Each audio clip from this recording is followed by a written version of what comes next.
म मुलुक र जनताप्रति पूर्ण वफादार रही सत्यनिष्ठापूर्वक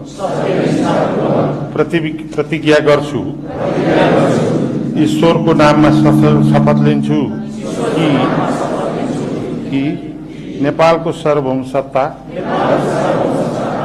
राजकीय सत्ता नेपाली जनतामा रहेको नेपालको संविधान प्रति पूर्ण वफादार रहँदै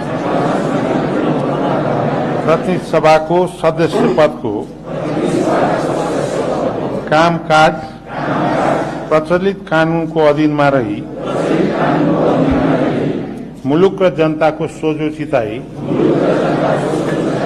कसैको डर नमानी पक्षपात नगरी पूर्वाग्रह वा खराब भावना नलिई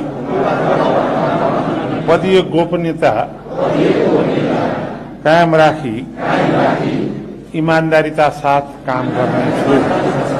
धन्यवाद।